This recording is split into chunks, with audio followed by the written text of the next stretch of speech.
بسم اللہ الرحمن الرحیم۔ اللهم صل على محمد وعلى آل محمد كما صليت على واقعہ ہے ایک شرابی کی قبر کا اور اس قبر پر بھونکنے والے کتوں کا۔ اس واقعے کو مکمل طور پر سمجھنے کے لیے اس ویڈیو کو اینڈ تک ضرور دیکھیں۔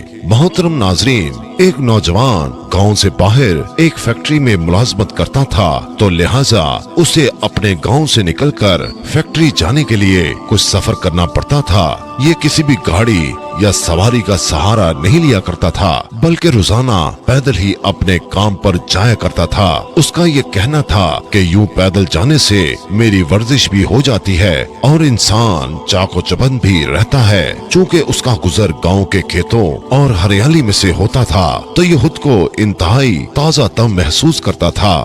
گاؤں کے باہر کی جانب ایک قبرستان بھی موجود تھا، چنانچہ یہ باہر سے گزرتے ہوئے اہل قبور کو سلام بھی کر دیا کرتا تھا اور ان کے حق میں دعا بھی کیا کرتا تھا۔ لیکن دوستو، پچھلے 3 روز سے روزانہ کی بنیاد پر ایک انتہائی عجیب و غریب واقعہ پیش آ رہا تھا، جو کہ اس کو سمجھ نہیں آ رہا تھا کہ اس معاملے کی آخر وجوہات کیا ہیں، کیونکہ آج تک تو کبھی ایسا نہیں ہوا تھا، کیونکہ اس کو تقریباً 10 سال کا عرصہ گزر چکا تھا، کیونکہ وہ روزانہ اپنی فیکٹری جاتے ہوئے اس قبرستان سے گزرا کرتا تھا اور شام کو فیکٹری سے گھر واپس آنے پر بھی یہ اسی قبرستان سے گزرا کرتا تھا۔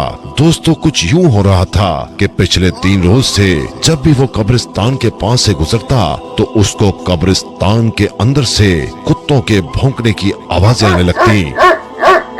چنانچہ وہ پریشان تو تھا کہ قبرستان کے اندر آوارہ کتے تو ہوتے ہیں، لیکن وہ اتنے زور سے بھونکتے نہیں ہیں اور نہ ہی وہ اتنا شور مچایا کرتے ہیں، کیونکہ قبرستان کو تو ویسے بھی شہر خاموشہ کہا جاتا ہے، تو پھر شہر خاموشہ کے اندر یہ کتے اتنے کیوں زیادہ بھونک رہے ہیں؟ اس کی پریشانی روز بروز بڑھتی جا رہی تھی اور اب مسلسل 3 دن گزر چکے تھے۔